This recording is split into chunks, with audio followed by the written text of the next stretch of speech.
No one in the restaurant dared look directly at her. One furrowed brow from her, and the manager sweated through his collar. The head chef froze mid-motion. Staff braced for immediate termination. Victoria Hale, the millionaire known for her ruthlessness, was having lunch like any other day. Then a poor waiter, a single dad, did what no one else would dare. No shouting, no resistance, just one calm action that made the woman the entire room feared stop cold. What did he do? The lunch rush at Meridian had barely started when Victoria Hale walked through the door. The hostess saw her first, and her smile faltered for half a second before snapping back into place. She didn't need to check the reservation list. Victoria Hale never made reservations. She arrived, and a table appeared. The restaurant occupied the top floor of a glass tower in the financial district, the kind of place where a salad cost $40, and the waitstaff spoke in hushed, reverent tones. Sunlight poured through floor-to-ceiling windows, casting sharp shadows across white tablecloths and polished silverware. The clientele consisted mostly of executives sealing deals over wine that cost more per bottle than most people earned in a week. Victoria moved through the space like she owned it. In a way, she did. Her investment firm had funded the building's construction 5 years ago, and everyone who worked here knew it. She was 52 but looked younger, her dark hair pulled back in a style that suggested efficiency rather than vanity. Her suit was charcoal gray, tailored to precision, and she wore no jewelry except a watch that cost as much as a decent car. The manager, a thin man named Robert with graying hair and perpetually worried eyes, materialized at her elbow before she'd taken 3 steps inside. He'd been managing Meridian for 8 years and had learned to read the room with the instinct of someone whose livelihood depended on it. Victoria Hale was not a difficult customer in the conventional sense. She never raised her voice, she never made scenes. But her displeasure had a way of reshaping careers. "Ms. Hale, your usual table is ready," Robert said, gesturing toward the corner booth with the best view of the city skyline. His voice carried the practiced warmth of someone who had perfected the art of professional anxiety. Victoria didn't acknowledge him. She simply walked in the direction he'd indicated, her heels clicking against the marble floor in a rhythm that seemed to dictate the pace of everyone around her. 2 waiters stepped aside. A busboy nearly dropped a tray trying to get out of her path. By the time she reached her table, the entire staff had recalibrated their movements around her presence. In the kitchen, Ethan Cole was refilling water pitchers when he heard Robert's voice come through the service door, tight with tension. "She's here. Table 12. Mark's sick, so Ethan, you're taking it." Ethan looked up from the pitcher. He was 38, tall but not imposing, with the kind of face that people forgot easily. His dark hair was starting to gray at the temples, and his hands had the roughness of someone who'd worked service jobs most of his adult life. He'd been at Meridian for 2 years, long enough to know what Table 12 meant. "Understood," he said, setting down the pitcher and straightening his apron. Around him, the other servers exchanged glances. Nobody wanted Victoria Hale's table. Mark, who usually handled it, had called in sick that morning with what sounded like genuine relief in his voice. Ethan didn't blame him. He picked up a menu and a wine list, checked his appearance in the reflection of a steel cabinet, and pushed through the service door into the dining room. The ambient noise of conversation and clinking glasses washed over him. But as he approached Table 12, he noticed how the volume seemed to drop in the surrounding area. People were eating, talking, conducting business, but there was a buffer of careful silence around Victoria Hale's booth. She was already seated, her phone on the table, her attention fixed on something in the middle distance.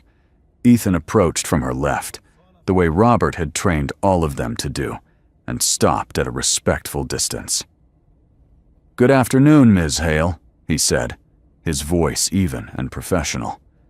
"My name is Ethan. I'll be taking care of you today." Victoria's eyes shifted to him. They were dark, calculating, the eyes of someone who had made a fortune by noticing things other people missed. She looked him up and down in a way that felt less like assessment and more like inventory. "Where's Mark?" she asked. Her voice was cold, precise, the kind of voice that didn't waste syllables. "Mark called in sick this morning," Ethan replied. "I'll be happy to assist you with anything you need."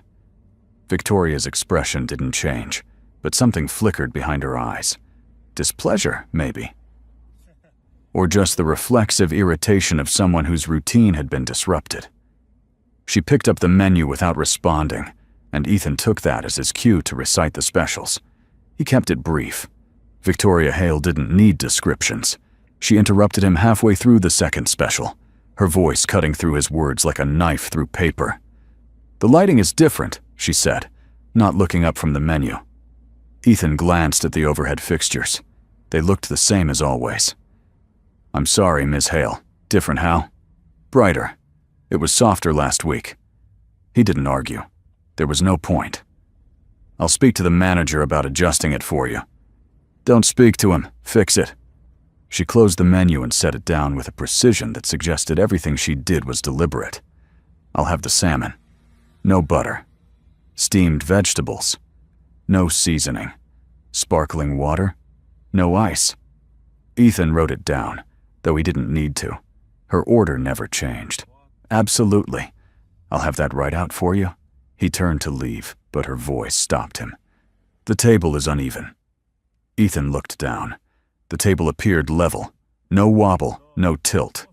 But he nodded. "I'll take care of it immediately." In the kitchen, he relayed the order to the line cook, a broad-shouldered man named Carlos, who'd worked at Meridian since it opened. Carlos glanced at the ticket and shook his head. "She's in a mood today, huh?" Carlos said, already prepping the salmon. "Same as always," Ethan replied. He grabbed a stack of table shims from the supply closet and headed back into the dining room. When he reached table 12, Victoria was on her phone, her fingers moving across the screen with the rapid efficiency of someone who managed empires from anywhere. Ethan knelt beside the table, lifted one corner slightly, and slid a shim beneath the leg. He tested it, removed the shim, tried a thinner one. Victoria didn't look at him, but he could feel her awareness of his presence, the way a predator tracks movement in its peripheral vision. When he finished, he stood and stepped back. "That should be more stable, Ms. Hale." She set her phone down and placed both hands flat on the table, pressing down as if testing the structural integrity of the building itself. For a moment, she said nothing. Then she looked up at him. "It's still uneven," she said. Ethan crouched again, adjusted the shim, stood, waited. Victoria pressed the table again. This time, she didn't say anything, which Ethan interpreted as reluctant acceptance. He returned to the kitchen, checked on her order, and brought out her sparkling water in a glass so clean it looked like it had been laser cut from ice. She took a sip and set it down. "This is tap water." It wasn't. Ethan knew it wasn't because he'd opened the bottle himself 30 seconds ago, but he didn't argue. "I'll bring you a fresh glass immediately, Ms. Hale." He returned to the kitchen, poured from the same bottle into a new glass, and brought it back. Victoria took another sip. This time, she said nothing. Progress, Ethan thought, though he knew better than to relax. The meal had only just begun. The salmon arrived 12 minutes later, plated with the kind of precision that suggested someone in the kitchen understood exactly what was at stake. Ethan carried it from the kitchen with both hands, moving through the dining room with the careful balance of someone who'd done this thousands of times. He set the plate in front of Victoria without a sound, the porcelain meeting the tablecloth with barely a whisper. She looked down at it. Her fork remained on the table. Ethan waited, standing at the prescribed distance, hands folded in front of him. Around them, the restaurant continued its careful choreography of wealth and discretion, but the tables nearest to Victoria's had developed an acute awareness of her presence. Conversations grew quieter. Silverware touched plates more gently. Victoria picked up her fork and cut into the salmon. The knife went through cleanly. The fish cooked to the exact temperature she preferred. She took a bite, chewed slowly, and set her fork down with a deliberateness that made Ethan's shoulders tighten. "This is overcooked," she said. Ethan looked at the salmon. It wasn't overcooked. He'd watched Carlos plate it himself, had seen the perfect pale pink interior when the fish was cut. But he kept his expression neutral. "I apologize, Ms. Hale. I'll have the kitchen prepare a new one immediately." "Don't apologize," Victoria said, her voice sharp enough to cut glass. "Fix it." Ethan reached for the plate, but Victoria's hand shot out and stopped him, her fingers not quite touching his wrist, but close enough to establish a boundary. She looked up at him, and for the first time since he'd approached her table, her full attention was focused on him. It felt like standing under a heat lamp. "How long have you worked here?" she asked. 2 years, Ms. Hale." 2 years, and you still can't tell when fish is overcooked?" Ethan met her gaze. Her eyes were dark, unblinking. The eyes of someone who'd spent decades learning how to read people for weaknesses. He recognized the tactic because he'd seen it before, in landlords who wanted extra rent, in school administrators who questioned his custody arrangements, in bosses who believed single fathers couldn't be reliable employees. "I'll speak to the chef personally," Ethan said, keeping his voice level. "We'll have a replacement out in 5 minutes." Victoria leaned back in her chair, her arms crossing over her chest. The gesture looked casual, but there was nothing casual about the way she was studying him. "You don't seem particularly concerned." "I'm very concerned about your experience, Ms. Hale. That's why I want to correct this immediately." "Your tone suggests otherwise." Ethan felt the conversation shifting into dangerous territory. He'd navigated situations like this before, moments where someone with power decided to test how much they could push. The correct response was usually deference, apology, submission. But something in Victoria's expression told him that she'd seen 1,000 people bow their heads, and it hadn't satisfied whatever she was looking for. "I apologize if my tone seemed inappropriate," Ethan said. "That wasn't my intention." Victoria's eyes narrowed slightly. She uncrossed her arms and placed her hands flat on the table, the same gesture she'd used earlier when testing its stability. "Do you know who I am?" "Yes, Ms. Hale. You're a regular customer." "We value your business." "That's not what I asked." Ethan knew exactly what she was asking. She wanted acknowledgement of her power, her influence, the fact that she could make a phone call and end not just his job, but his prospects for employment anywhere in the city's service industry. He'd heard stories about Victoria Hale from other servers, tales of careers destroyed over minor infractions, of managers fired for not meeting her unstated expectations. "I know you're an important client," Ethan said carefully. "I want to make sure your meal meets your standards." Victoria picked up her water glass and took a slow sip, her eyes never leaving his face. When she set it down, her expression had shifted into something that looked almost like curiosity. "You're being very diplomatic." "I'm trying to do my job, Ms. Hale." "Your job is to serve me. Right now, you're failing at it." The words landed like a slap, designed to provoke a reaction. Ethan felt the familiar tightness in his chest, the same sensation he got when his daughter's school called with another problem he'd have to solve on his lunch break, when the landlord raised the rent again, when the universe reminded him that he was always one mistake away from catastrophe. But he'd learned a long time ago that reacting only made things worse. "I understand your frustration," Ethan said. "Let me get that corrected for you." He reached for the plate again. This time, Victoria didn't stop him, but she spoke before he could lift it. "Where's the manager?" Ethan's hand hovered over the plate. "I can get him for you if you'd like." "I'd like." Ethan straightened and walked toward the kitchen, feeling Victoria's eyes on his back. He found Robert near the expediting station, reviewing tickets with the kind of frantic energy that suggested he was already aware something had gone wrong. When Robert saw Ethan's expression, his face went pale. "She wants to speak to you," Ethan said quietly. Robert's hand went to his tie, adjusting it in a nervous gesture that had become reflexive. "What happened?" "The salmon's overcooked, or she says it is." "Is it?" "No." Robert closed his eyes for a moment, gathering himself. Then he smoothed his jacket, fixed his expression into something professionally neutral, and walked out into the dining room. Ethan followed at a respectful distance, already knowing how this conversation would go. Victoria was waiting with the patience of someone who had all the time in the world and knew everyone else was on a clock. Robert approached her table with the posture of a man walking to his own execution, and he smiled with the desperate warmth of someone trying to defuse a bomb. "Ms. Hale, I understand there's been an issue with your meal," Robert said.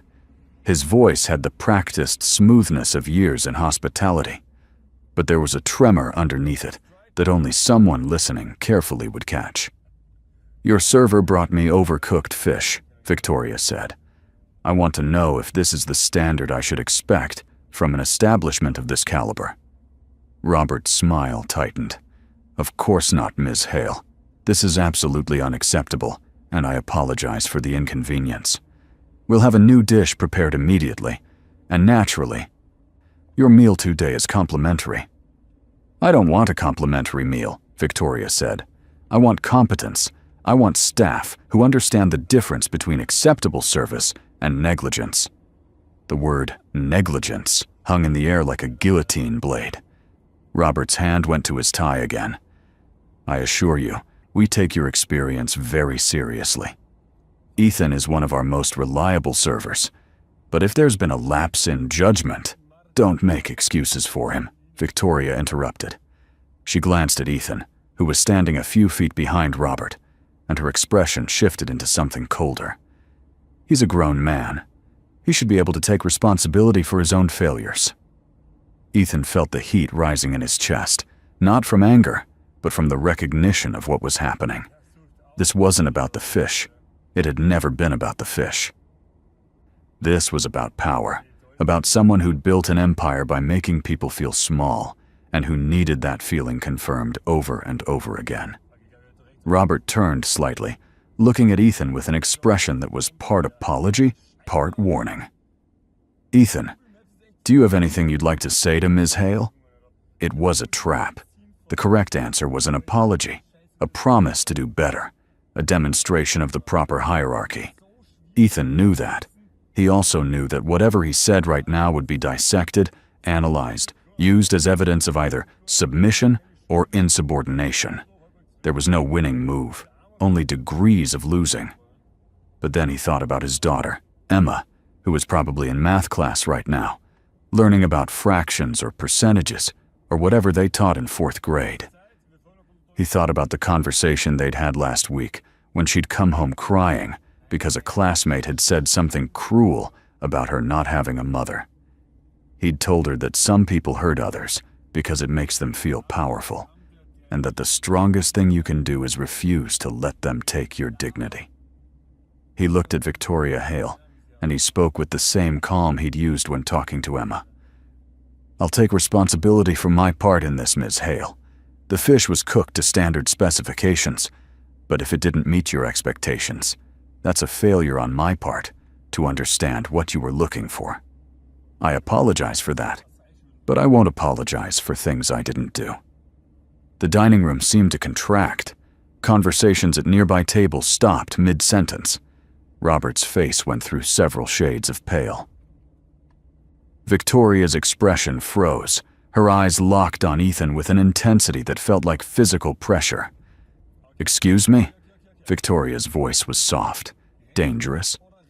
"I'm saying I'll take responsibility for what's mine to own," Ethan continued, "but I won't claim fault for things that aren't my fault.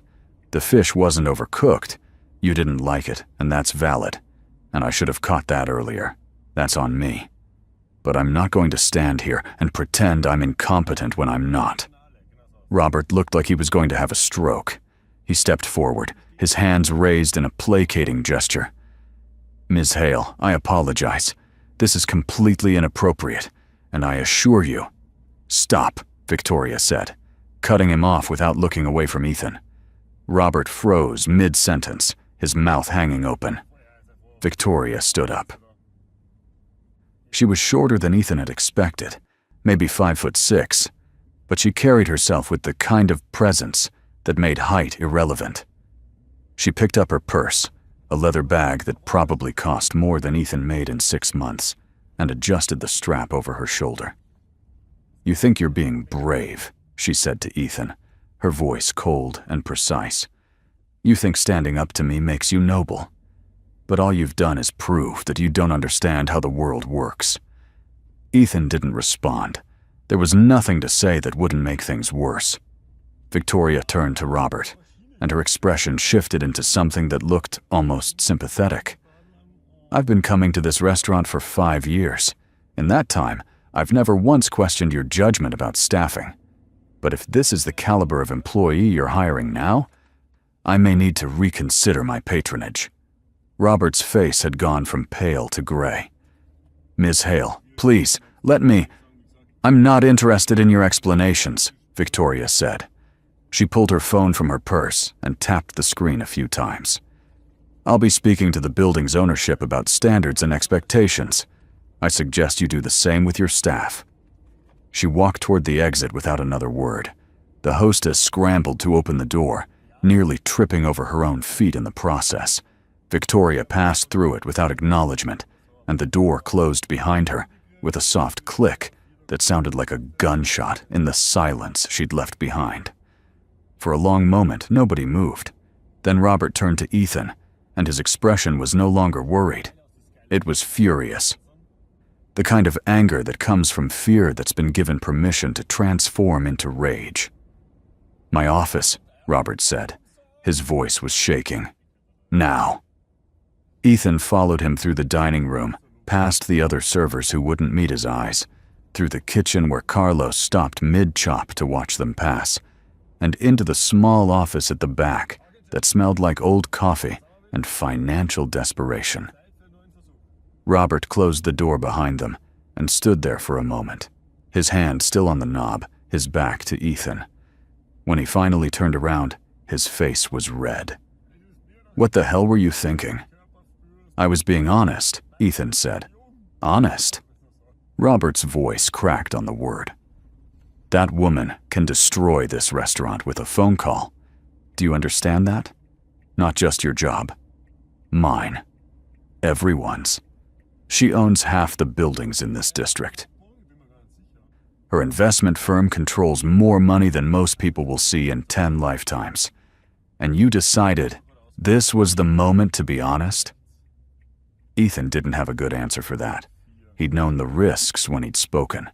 He'd known that telling the truth, even a small truth, could cost him everything. But he'd also known that bowing his head one more time, apologizing for something he hadn't done, would cost him something else that was harder to name but just as important. "I have a daughter," Ethan said quietly. "I can't teach her to stand up for herself if I don't do the same." Robert stared at him like he'd spoken in a foreign language. Then he shook his head, the anger draining out of him and leaving something sadder behind. "That's very noble, Ethan. I hope it's worth it when you're explaining to your daughter why you can't pay rent this month." Robert sent Ethan home early. Not fired, not suspended. Just sent home with instructions to come back tomorrow and await further word about his employment status. Ethan walked out through the kitchen, collected his jacket from the staff locker room, and pushed through the service exit into the alley behind the restaurant. The afternoon sun hit him like a physical thing, bright and indifferent. He stood there for a moment, letting his eyes adjust, trying to calculate how long his savings would last if Robert decided to let him go. 3 weeks, maybe 4 if he was careful. Emma's school had already sent 2 reminders about overdue lunch account payments. The car needed an oil change he'd been putting off for 2 months. His phone bill was due next week. The math didn't work. It never worked. But he'd gotten used to that, to the constant balancing act of stretching too little money across too many needs. What he hadn't gotten used to was the feeling in his chest right now, something that sat between regret and satisfaction and refused to resolve into either one cleanly. He pulled out his phone and texted his neighbor, Mrs. Patterson, who picked Emma up from school on days when his shift ran long. "Got off early today. I'll get Emma myself." "Thanks." Mrs. Patterson responded within seconds with a thumbs-up emoji. She was 73 and had learned to text from her grandchildren. Ethan had helped her set up her phone 2 years ago, and she'd been helping him with childcare ever since, refusing payment, but accepting the occasional casserole he'd learned to make from YouTube videos. The walk to Emma's school took 20 minutes.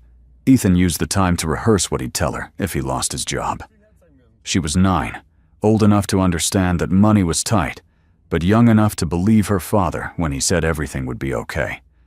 He hated lying to her, but he also knew that some truths were too heavy for children to carry. The school let out at 3:15. Ethan arrived at 3, joining the cluster of parents and nannies waiting outside the main entrance. Most of them he recognized by sight, if not by name, part of the rotating cast of adults who formed the support structure of elementary school life. A few nodded at him. Most were absorbed in their phones. When the doors opened and children began streaming out, Ethan spotted Emma immediately. She had his dark hair and her mother's eyes, though he tried not to think about that too much. She was wearing the purple backpack he'd bought her at a thrift store, the one with a patch she'd sewn on herself that said, "Science rules," in uneven letters. She saw him, and her face lit up with surprise. "Dad? You're early." "Finished work sooner than I thought," Ethan said, which was technically true. "How was school?" Emma launched into a detailed description of a science experiment involving vinegar and baking soda, her hands gesturing wildly as she explained the chemical reaction. Ethan listened, asked questions, let her enthusiasm wash over him like a reminder of why he did any of this.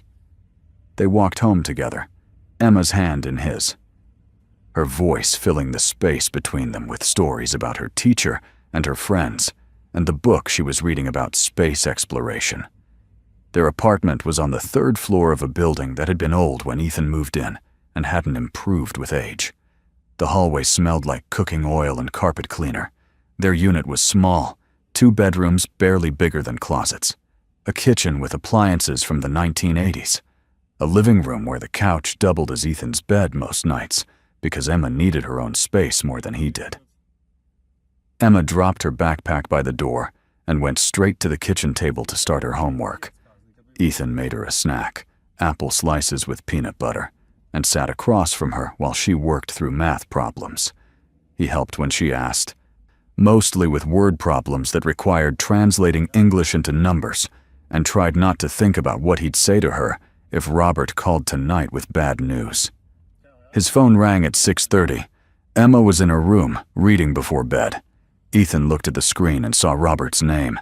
He let it ring twice before answering, his hand steady even though his heart wasn't. "Hello," Ethan said. Robert's voice came through tinny and strained. "Ethan, I need you to come in early tomorrow, 8 o'clock, before the restaurant opens." "Am I still employed?" Ethan asked, cutting through whatever preamble Robert had planned. There was a long stretch of silence on the other end. Then Robert sighed, and it sounded like air leaking from a tire. "Just be here at 8, please." The line went dead. Ethan set his phone down and stared at it, trying to decode what that conversation meant. Robert hadn't fired him, but he hadn't not fired him either. The ambiguity felt worse than either outcome, a space where anxiety could grow unchecked. He didn't sleep well that night. He kept running through scenarios, imagining conversations, preparing arguments he'd never get to make. By the time his alarm went off at 6:30, he'd been awake for an hour, staring at the ceiling and listening to the building's pipes groan through their morning routine. Emma was still asleep when he left. He wrote her a note, reminded her that Mrs. Patterson would walk her to school, told her he loved her. Then he caught the bus downtown, watching the city wake up through dirty windows, and tried to prepare himself for whatever was waiting at Meridian. The restaurant was dark when he arrived. The front door was locked, but the service entrance was open. Ethan let himself in and found Robert in the dining room, standing by table 12 with his arms crossed and his expression unreadable. The morning light coming through the windows cast long shadows across the empty tables, and the whole space felt like a stage waiting for actors. "Thanks for coming," Robert said. He gestured to a chair. "Sit." Ethan sat, though everything in his posture suggested he was ready to stand back up at a moment's notice. Robert remained standing, his hands moving from his arms to his pockets and back again, unable to find a comfortable position. "Victoria Hale came back this morning," Robert said. "Before we opened, she asked to speak to me personally." Ethan's stomach dropped. "Okay. She wanted to know if I'd fired you yet," Robert continued. "She seemed to think it was a foregone conclusion. When I told her I hadn't made a decision, she asked why not. She said you'd been insubordinate, unprofessional, and that keeping you employed would reflect poorly on the establishment." Ethan nodded slowly. This was going exactly where he'd expected. "And you agreed with her?" "I told her I'd take her feedback under advisement," Robert said. "And then she did something I've never seen her do in 5 years of dealing with her." Robert pulled out the chair across from Ethan and sat down heavily, his elbows on the table, his hands clasped in front of him. He looked tired in a way that went beyond lack of sleep. Tired in the way of someone who'd spent years bending to pressure and had just watched someone else refuse to bend. "She apologized," Robert said quietly. Ethan blinked. "What? Not to me?" "She said she wanted to apologize to you. She's coming back at 9. She asked if you'd be willing to hear her out." The words didn't make sense in the order Robert had arranged them. Ethan tried to process them individually, like pieces of a puzzle that didn't fit the box they'd come in. Victoria Hale didn't apologize. That wasn't how power worked. Power didn't apologize. It didn't need to. "I don't understand," Ethan said. Robert shook his head. "Neither do I. But she was very specific. She said she'd been thinking about your conversation yesterday, and that she realized something she needed to say to you directly. She asked me not to fire you. She said it would be a mistake." "She said that?" "Those exact words." Ethan leaned back in his chair, trying to find an angle that made this make sense. "Is this some kind of trap? Is she going to come in and humiliate me in person?" "I don't know," Robert admitted. "I've known Victoria Hale for 5 years, and I've never seen her behave like this. She seemed different, quieter, less certain." At 9 o'clock exactly, the front door opened, and Victoria Hale walked in. She was wearing a different suit, navy instead of gray, and she carried a leather folder under her arm. She looked around the empty dining room until she spotted Ethan and Robert sitting at table 12, and then she walked toward them with steps that seemed slower than yesterday, less certain of their destination. Robert stood up immediately. Ethan stood a beat later, his body responding to ingrained professional habit before his mind caught up. Victoria stopped a few feet from the table and looked at Ethan directly. Her expression was hard to read, something between discomfort and determination. "Mr. Cole," she said, "thank you for agreeing to see me." "I didn't know I had a choice," Ethan replied. Something flickered across Victoria's face that might have been the ghost of a smile. "That's fair. May I sit?" Robert pulled out a chair, and Victoria sat down with the careful posture of someone who'd spent decades in boardrooms learning that how you held your body could be as important as what you said. Ethan sat across from her. Robert remained standing, looking like he wanted to be anywhere else. Victoria set the leather folder on the table but didn't open it. Instead, She folded her hands in her lap and looked at Ethan with an expression that was trying very hard to be something other than what it usually was. "I owe you an apology," she said. The words came out stiff, unpracticed, like a language she'd learned from a book but never spoken aloud. "My behavior yesterday was inexcusable. I treated you with disrespect because I could, because I'm used to people accepting that treatment, and because it's easier to make others feel small than to examine why I feel the need to do it." Ethan didn't respond. He couldn't tell if this was genuine or performance, and he wasn't sure it mattered. Victoria continued, her voice growing steadier as she spoke. "I've spent 30 years building a career on being the person people are afraid to disappoint," she said. "It's effective. It's profitable. But last night, I couldn't stop thinking about what you said, about taking responsibility for your part, but not apologizing for things you didn't do. It was such a simple distinction. But it made me realize I've been demanding apologies from people for years, without considering whether they actually owed them." She opened the folder and pulled out a check. She slid it across the table toward Ethan. He glanced down and saw an amount that made his breath catch. $5,000. "This isn't charity," Victoria said quickly, "and it's not hush money. Consider it an acknowledgement that I wasted your time, created unnecessary stress, and put your employment at risk because I was having a bad day and you were convenient. You don't have to accept it. But I wanted you to know that I understand there are consequences to my behavior, even if I've spent most of my life insulated from them." Ethan looked at the check, then at Victoria, then back at the check.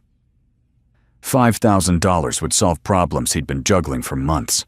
It would pay down debt, cover Emma's school expenses, give him a buffer against the next crisis. But taking it felt like accepting something he couldn't name, some acknowledgement of a power dynamic he'd spent yesterday refusing to validate. "Why are you really doing this?" Ethan asked. Victoria was quiet for a moment.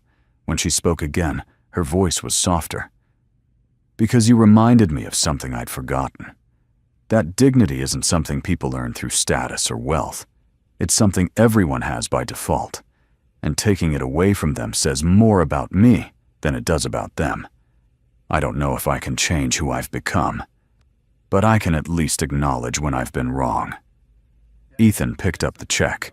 He looked at it for a long time, thinking about Emma's school account, about the car that needed maintenance, about the rent that was always due. Then he set it back down on the table and slid it toward Victoria. "I appreciate the gesture," he said, "but I can't accept this. Not because I don't need it. I do. But because if I take it, then what happened yesterday becomes a transaction, and I need it to stay what it was, which was me doing my job with dignity and you learning something from that. Money changes what that means." Victoria stared at the check, then at Ethan. For the first time since he'd met her, she looked genuinely surprised. "You're refusing $5,000 on principle?" "I'm refusing it because some things matter more than money," Ethan said. "And I need to be able to tell my daughter that I stood up for what was right even when it was expensive." Victoria picked up the check and folded it carefully, sliding it back into the folder. She stood up, and Robert straightened immediately, ready to escort her out. But she didn't move toward the door. Instead, she extended her hand to Ethan. "Thank you," she said, "for yesterday and for today." Ethan shook her hand. Her grip was firm, professional, the handshake of someone who'd sealed countless deals. But there was something different in it now, some acknowledgement of equality that hadn't been there before. Victoria left without another word. Robert watched her go, then turned to Ethan with an expression that suggested he'd just witnessed something he'd need years to process.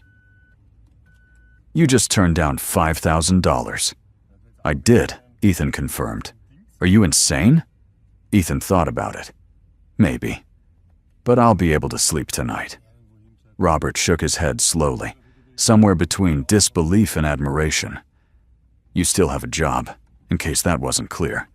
And I'm giving you table 12 permanently. Mark can have a different section. I appreciate that, Ethan said. He stood up, straightened his shirt, and checked the time. I should get ready for lunch service. The restaurant opened at 11. By 11:30, the dining room was filling up with the usual lunch crowd, executives and lawyers, and people who could afford to spend $40 on a salad. Ethan moved through the space with the same careful efficiency he'd always had, taking orders, delivering food, managing the small crises that defined restaurant work. At noon, a woman sat down at table 12. She was in her 30s, wearing a business suit that suggested she worked somewhere in the building. She ordered the salmon. No butter, steamed vegetables, no seasoning. Ethan wrote it down, brought her water, made sure everything was to her satisfaction. The salmon arrived perfectly cooked. The woman ate without complaint. When she finished, she left a 20% tip and walked out. It was ordinary, unremarkable, exactly the kind of service Ethan had been providing for 2 years. But something had changed. He couldn't name it exactly, couldn't point to a specific difference in how he moved through the dining room or how he interacted with customers. But he felt it, a subtle shift in how he held himself, in the knowledge that he'd been tested and hadn't broken. At 3 o'clock, his shift ended. He changed out of his work clothes, collected his jacket, and walked out into the afternoon sun. His phone buzzed with a text from Emma. "Mrs. Patterson says I can have cookies. Can I?" Ethan smiled and typed back, "Yes, but only 2, and then save me 1.